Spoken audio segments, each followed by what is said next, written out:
नमस्कार मित्रांनो, आज या मालिकेमध्ये आपलं स्वागत आहे. अन्नपूर्णा आजी राजन आता परत निघालेले असतात मुंबईला. जाईपर्यंत तिला म्हणत असतात की चल कमळी मुंबईलाच तुझं भविष्य आहे. कमळी तरी नाही म्हणत असते, मला आता माझा भूतकाळ शोधायचा आहे.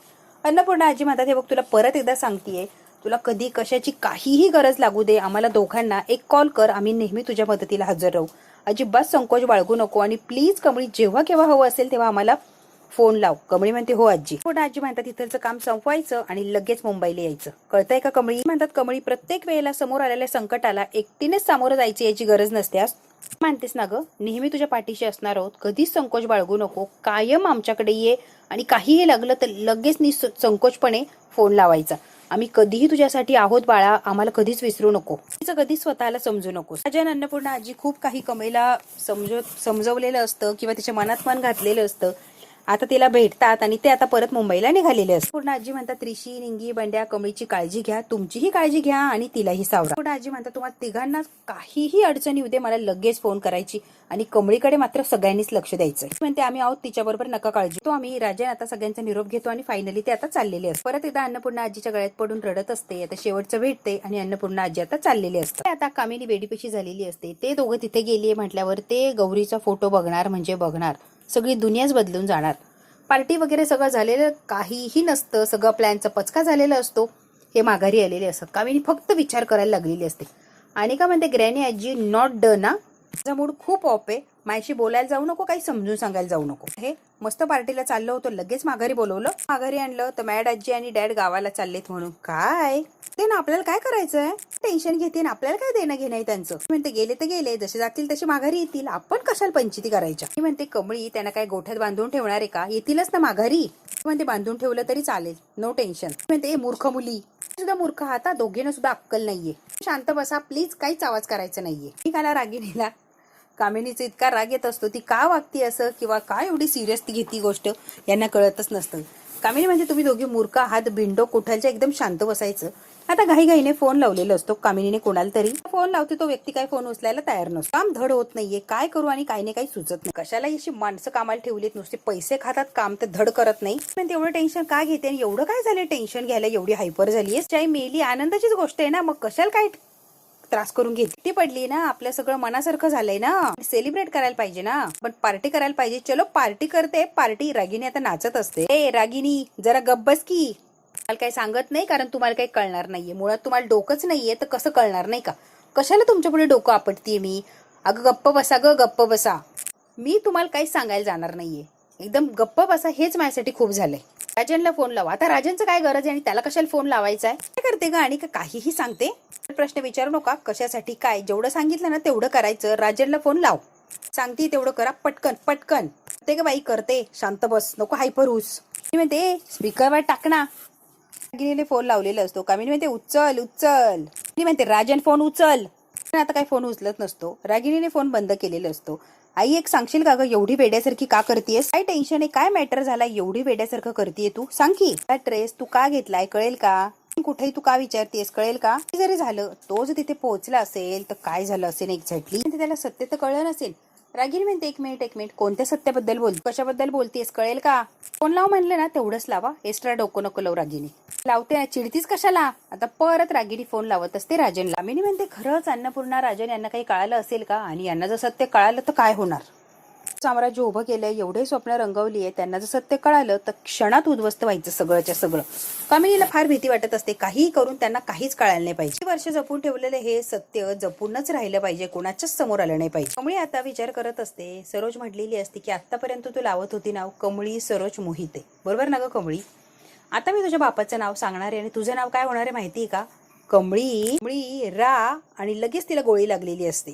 सारखा सारखा प्रसंग आठवत असतो आणि ती फक्त रा म्हटली आणि लगेच गोळी लागलेली असते. लगेच ती दरीत कोसळते आणि सगळं जागेवर थांबलेलं असतं. कमळीला हे सारखं सारखं आठवत असतं आणि त्याच्याने तिला वाईटही वाटत असतं आणि त्या प्रश्नांची उत्तर सुद्धा शोधण्याचा प्रयत्न करते. राचा अर्थ काय असेल. आणि त्या घाटावरच उभी असते, जिथे अस्थि विसर्जन केलेलं असतं तिथेच ती उभी असते.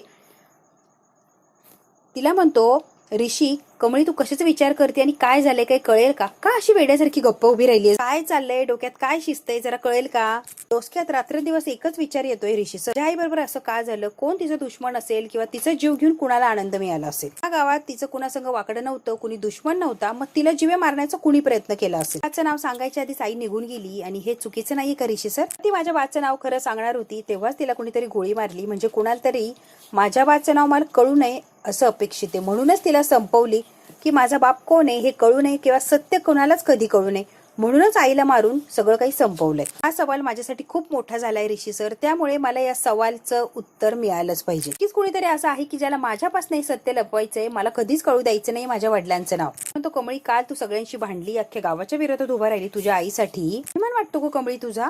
सगळे उत्तर तुझ्या आईसाठी आणि त्या उत्तरांपर्यंत नक्की पोहोचतील याची गॅरंटी आहे मला. म्हणतो कमळी, लक्षात घे, या सगळ्या गोष्टींमध्ये कायम तुझ्या बरोबर असणार आहे, तुझी साथ मी कधीच सोडणार नाहीये आणि तू एकटी असं कधीच म्हणू नकोस, कधीच पडू देणार नाही आणि तू एकटी कधीच राहणार नाहीये. कमळी आणि बंड्या म्हणतात, होय तू काय एकटी नाहीयेस, आम्ही सगळे तुझ्या बरोबर आहोत. खूप बरं वाटलेलं असतं की तिचे मित्र मैत्रीण तिच्या बरोबर आहे, दुःखात सुद्धा साथ द्यायला. पण ते सगळ्या प्रश्नांची सुरुवात कुठून करायची आता चांगलंच कळलंय. आता प्रश्नांची उत्तर आपण मिळवू, सगळेच मिळवणार म्हणजे मिळवणार. म्हणते आई आणि आबा या गावचं नव्हतं, ते बाहेरून आले होते, कुठून तरी इथे आले होते. जागेवरून इथपर्यंत का आलं, त्याचं घर का सोडायला लागलं, सगळ्या प्रश्नांची उत्तरच पाहिजे असेल तर त्याची सुरुवातीपासूनच करायला लागणार. म्हणतो म्हणजे काय म्हणायचंय तुला, सुरुवात इथूनच करणार मी. बंड्या म्हणतो, कमळे तुला कळतंय का, गावभर चौकशी करायला लागणार. कमळी म्हणते, होय अख्ख्या गावभर चौकशी करणार आहे मी. प्रश्नांची उत्तर हवी असेल तर या घरात नाही मिळणार, गावात मिळू शकतात कदाचित. बरंच मिळणार, ज्या रस्त्यावरनं आई आणि आबा आले त्या रस्त्यावरच मला शोध घ्यायला लागणार. उत्तर हुडकायची सुरुवात आतापासूनच केली पाहिजे. आता प्रश्नांची उत्तरं मिळवण्यासाठी सज्ज झालेली असते आणि गावभर ती आता प्रश्न विचारत फिरणार असते. निंगी आता तात्याकडे जातात आणि आबा आणि आईबद्दल चौकशी करायला लागतात. आई आणि आबा पहिल्यांदा या गावात आले तेव्हा नेमकं कोणत्या गावावरून इथे आले माहितीये का तुम्हाला? अगदी रूडली उत्तर देतो, आम्हाला काय तेवढीच कामं नाहीये, कुठून आलं, कोण आलं, बाकीची कामं नाहीत का? आणि सगळ्यात महत्वाचं, तुझा आबा आई यांच्याविषयी आम्हाला काहीच माहित नाहीये. तर अगदी रागारागाने उत्तर तर देत नाही, कमळीशी बोलतो आणि तिथून निघून जातो. मावशी असते ती कमळीवर अगदी रागराग करत असते. ती म्हणते, अगं तुझ्या आई आणि आबा तर गेले, आता बस की प्रश्नांची उत्तर अख्ख्या गावभर हुडकत, मिळतील की तुझ्या प्रश्नांची उत्तरं. चांगला अनुभव येत नसतो, काही गावकरी खूप तिला घालून पाडून बोलत असतात, खूप तिच्याशी रूडली वागत असतात. आता शेवटी ती सरपंचाकडे येते. निघाली, बाळा काय ग आणि आबा नेमकी कोणत्या गावातून आपल्या गावात आले होते सांगता येईल का तुम्हाला? पण म्हणतात, तुला खरं सांगू का ग, आबा या गावांमध्ये इतके मिसळून गेले होते, इतके मिसळले होते गावातल्या लोकांमध्ये, इतके प्रेमाने वागायचे, सगळं काही शेअर करायचे, पण ते मूळ कुठून आले, कशासाठी आले, इथे येण्याचं कारण काय, कधीच कोणाला कळू दिलं नाही. अगदी शेवटपर्यंत सुद्धा गावकऱ्यांनी कधीच त्यांना फोर्स केला नाही आणि कुठून आले, काय आले, काहीच विचारण्याचा प्रयत्न केला. तुझा आबा हसता खेळता गडी जरी असला तरी मनात लई मोठं दुःख घेऊन चालला होता बघ, आणि हे स्पष्ट दिसायचं, बरं आम्हाला कळायचं. त्याचा शोध नक्की घे, नक्की तुझ्या वडिलांपर्यंत पोहोचशील. माझ्यात कधी काही गरज लागली तर नक्की मला गरज मी तुझी पूर्ण करू शकतो, फक्त एक आवाज दे. ते होय सरपंच. आता निघून गेलेले असतात. आम्ही इकडे सारखा राजनला किंवा त्या गुंडाला फोन लावत असते, पण कुणाचाच फोन लागत नसतो. देवा लागू दे रे फोन, लागू दे रे फोन. फायनली त्या गुंडाने फोन उचललेला असतो. किती वेळ लावला रे फोन उचलायला? चार्जिंग संपली होती ना म्हणून फोन चार्जिंगला लावला. काय कारण आहे? महत्वाच्या गोष्टी बरोबर बोलूया आपण. राजन, अन्नपूर्णा त्या कमळीच्या घरी अजून आहे का? काही चाललंय का त्यांचं? नक्की काही सांगता येईल का बाळा? हालचाली, काही रिॲक्शन, ऍक्शन काही जाणवली का? मॅडम कधीचे निघाले ते, कधीच माघारी गेलेत आणि ते सगळं नॉर्मल आहे. निघालेत ते कधीचे? दोघंच आहे की ते कमळीला आणलंय? कोण आहे ते दिसलं नाही, फक्त गाडी जाताना दिसली आहे मॅडम. कामिनी म्हणते, अरे काय काम करतो तू, एक काम तरी धडकर. म्हणते, अरे काय म्हणू तुला, कसं कसं बोलू तुला. जी काही गाडी असेल ना त्या लोकांचा पाठलाग कर. गाडीत कोण आहे नेमकी मला हे सांगायचं, किती माणसं आहेत ते सांगायचं, कोण आहे त्या गाडीत मला कळायलाच पाहिजे. घेऊन गेले की नाही हे मला कळायलाच पाहिजे. मॅडम हो लगेच निघतो मी. आता तो अन्नपूर्णा आजी आणि राजनचा पिच्छा करायला निघालेला असतो. कामिनीला सॉलिड टेन्शन आलेलं असतं की आता करायचं काय, यांनी जर कमळीला आणली असती ती डोक्यावर बसायला तर काय करायचं. कामिनी म्हणते, लगेच जायचं आणि चौकशी करून यायची. तो हो मॅडम करत पळतच सुटलेलं असतो. आता काहीही करून कोण आहे गाडीत हे बघायचं असतं. काय मूर्ख माणसं सापडलीत मला, एक सुद्धा धड कामाचं नाहीये. माझं डोकं आहे ना खरंच आता वेड व्हायला लागले, मी काही चालतच नाहीये माझं डोकं. इकडे आता ऋषी, कमळी, निंगी तपास करत असतात. ऋषी सर, आपण चुकीच्या दिशेने तपास करतोय असं वाटतंय मला. रडत असतं, ओरडत असतं, आई दुखतंय. सरपंच म्हणतात, अरे अँब्युलन्सला बोलवा, त्या पोराचा हात मोडलाय, ते रडतंय, बोलवा मदत करा.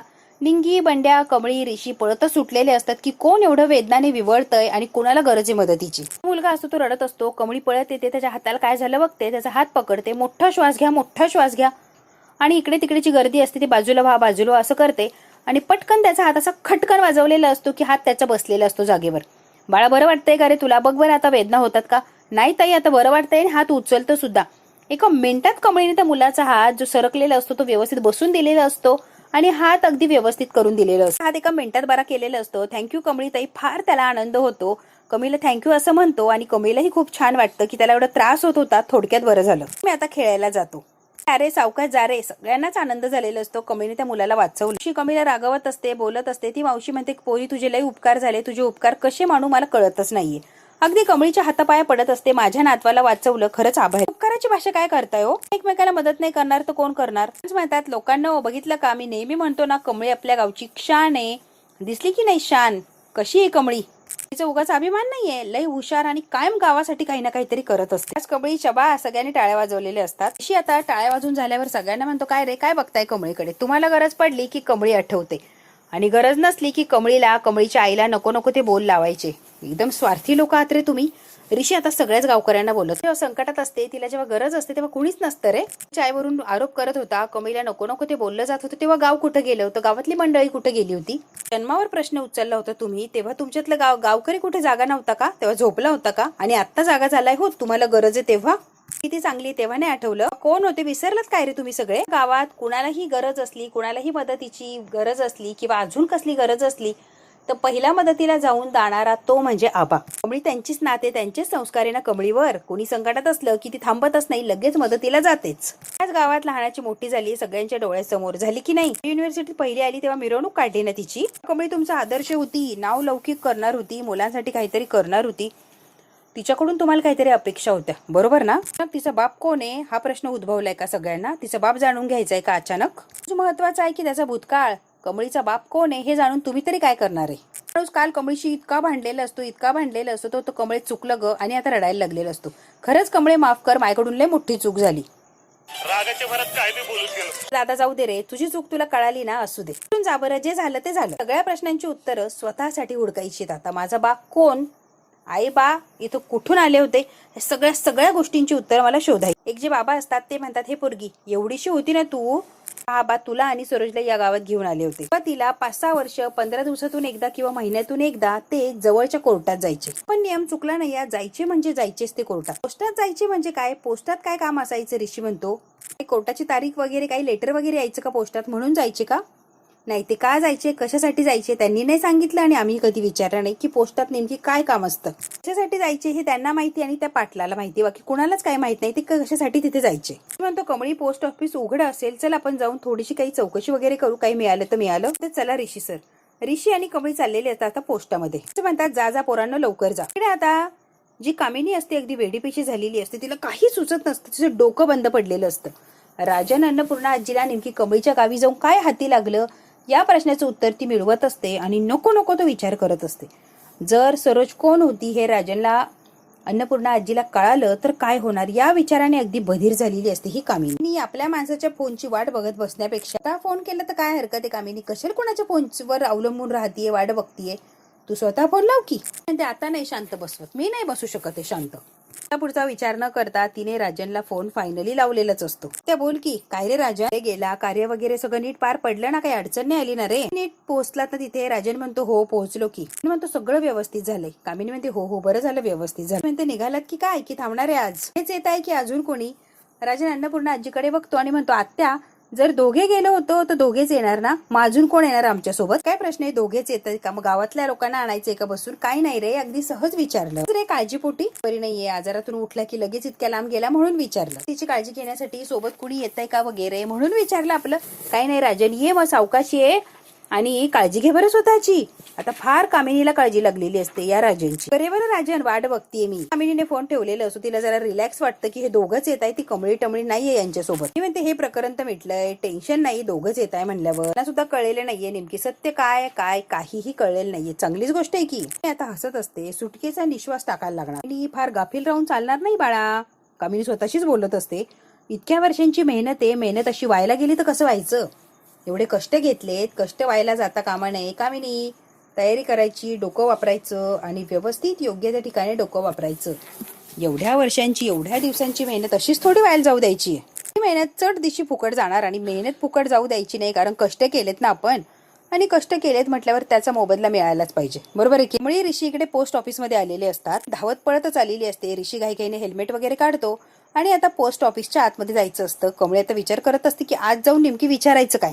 ऋषी, कमळी, निंगी, बंड्या सगळेच आलेले असतात पोस्ट ऑफिसमध्ये. आतमध्ये जातात. दादा नमस्कार, मी कमळी मोहिते, जरा तुमच्याकडनं माहिती पाहिजे होती. हो म्हणतो परवा याची वेळ संपली, आता उद्या पोस्ट बंद, त्यामुळे डायरेक्ट परवा भेटू. ऐका ना, अर्जंट काम होतं, प्लीज ऐकून तरी घ्या. काम काय बघा, तुम्हाला पटलं तर मदत करा. म्हणतो मग लवकर यायचं ना, असं ऐन वेळेला. याची वेळ संपली, आता नका त्रास देऊ. ही होणार नाही. आता ताप सगळ्याच्या सगळा गेला. काका यायचे म्हणून थांबलो, नाही तर मी सुद्धा गेलो असतो. एकदा ऐकता का तुम्ही, आम्ही काय सांगतोय मग बोला की. म्हणते ऐकून तरी घ्या. तो म्हणतो बोला, काय काम आहे बोला तुम्ही. आजोबा हिंदूराव मोहिते, त्यांना कोण ओळखत नाही. एक नंबर माणूस होता बघा तो, एक नंबर रॉयल माणूस. वर्षीच गेले, खूप वाईट वाटलं बरं. नोकरी लागलो ना, त्यांनी खूप मदत केली आम्हाला. तरी स्वभाव बरं का त्यांचा, सगळ्यांना मन मिसळून राहायचे. कोणाला अडचण बिडचण काही असली तर प्रत्येकाला मदत करायचे. एक नंबर माणूस होता आबा मोहिते. 10-12 वर्षापूर्वी दर 15 दिवसाला किंवा महिन्याला यायचं. इथे काय येत असतील होते, काय काम होतं की दर महिन्याला ते यायचेच. अहो ताई, 10-12 वर्षापूर्वीची गोष्ट नाही सांगता येणार, कारण मी नवीन आहे. 2च वर्ष झाली ना मला कामाला लागून, त्यामुळे इथलची काही 10-12 वर्षापूर्वीची माहिती नाही माहिती, आणि मी काही सांगूही शकत. 15 वर्षापूर्वी काय काम घेऊन यायचे हे नाही सांगता येणार. परंतु दादा काही रेकॉर्ड्स वगैरे असतील ना, त्यातून तर कळेलच ना. कम्प्युटरमध्ये डेटाबेस असतोच की. काय साहेब, आज तो माणूस असलेला असतो इथे. कम्प्युटर दिसतं का. हे गाव आहे, अजून एवढी प्रगती झालेली नाहीये इथे. तालुक्याला जायला लागणार. तालुक्याला गेल्यावरच काय ते कळेल. रूम मध्ये रजिस्टर बघायचे असेल तर उंदराने मुरतडून टाकले असणार. ते रजिस्टर बघून सुद्धा उपयोग होणार नाही. मला वेळ नाही, जायची वेळ झाली आहे. या माणूस येणार म्हणून मी थांबले, पण तो काय आलाच नाही बघा. पण ते आम्ही आतमध्ये जातो आणि आमच्या पद्धतीने फाईल मिळते काय बघतो. तो माणूस, तुम्ही कोणाची वाट बघताय, तो माणूस आला की आम्ही निघून जातो. माहिती ना, वेळ झाला, जाऊ द्या ना. ऋषी म्हणतो तशी त्या माणसाची वाट बघत तुम्ही थांबणारच आहेत ना, मग त्याला येऊपर्यंत, तुमचं बोलणं होईपर्यंत शोधू द्या की आम्हाला. शी कमळीने इतकी रिक्वेस्ट केलेली असते. तो माणूसही खूप गरीब असतो. तो म्हणतो ठीक आहे. त्यांना घेऊन जातो. ते 10-12 वर्षापूर्वी जे रजिस्टर असतं ते उचकायला लावतो. काही माहिती मिळते का, तुम्ही तुमचं शोधा. त्याने त्या ऑफिसमध्ये आणले, म्हणजे त्या रूम मध्ये आणलेलं असतं. इथे सगळं आहे, पटकन शोधा, जे काय असेल ते असेल, माझ्याकडे काय वेळ नाहीये, पटापट शोधा. तो माणूस आला की मी निघून जाणार आहे. कमळी म्हणते होय लगेच शोध. आपल्या पद्धतीने फाईल्स वगैरे चेक करण्याचा प्रयत्न करत असतात. काही माहिती मिळते की काय. खूप फाईली चाळलेल्या असतात, तरी सुद्धा कोणाच्याच हाताला काही लागत नसते. खूप शोधलेलं असतं, काहीच कळत नसतं. पूर्ण आजी राजन आता घरी परत म्हणजे निघालेले असतात. पूर्ण आजी काहीच बोलत नाही, अगदी शांत स्तब्ध असे बसलेले असतात. राजन म्हणतो आई काहीतरी बोल ना. सोबत मुंबईला आली असतं बरं झालं असतं ना. ती का नाही आली गाई. थोडा वेळ पाहिजे ना तिला. तिचा राजन थोडा वेळ देऊया. तिच्या प्रश्नांची उत्तरं मिळू दे की. प्रश्नांची उत्तरं मिळाली की ती आपोआप शांत होणार आणि अभ्यासात सुद्धा मन लागेल. शोधायचंय ते उत्तरं मिळाल्याशिवाय ती काय थांबणार नाहीये. मग आपण का जबरदस्ती करायची. काम होऊ दे, आपोआप ती येईल. आपण तिला आपल्या घरी घेऊन येईल. आता एकटीला ठेवणार नाहीच. नात म्हणून मुंबईला घरी घेऊन येणार आहे मी तिला. पूर्ण आजीला फार बरं वाटतं आणि राजनला सुद्धा अन्नपूर्ण आजीचं बोलणं ऐकून बरं वाटतं की तिला नात मानली आहे आणि नात मानूनच तिला मुंबईला परत आणणार असते. अन्नपूर्णा आजी देवाला हात जोडतात. तिच्या सगळ्या इच्छा पूर्ण होऊ दे, सगळ्या प्रश्नांची उत्तरं मिळू. अन्नपूर्णा आजी म्हणतात आई तू जाई, कमी जे काही काम करते त्यात तिला यश दे, अजून तिची फरफट होऊ देऊ नको. दिव्याईकडे घराणं मांडलं आणि दिव्याईने ऐकलं नाही असं होतच नाही. बघू आता कमळीची काय मदत करणार देवी आई आणि तिच्या सगळ्या प्रश्नांची उत्तरं मिळणार का. आणि जर प्रश्नांची उत्तरं मिळाली तर नेमकी कमळी काय करणार हे जर बघायचं असेल तर बघायला लागणार आपल्याला पुढचा भाग. हा भाग तर इथेच संपतोय. व्हिडिओ आवडल्यास लाईक शेअर सबस्क्राईब नक्की करा. धन्यवाद मित्रांनो.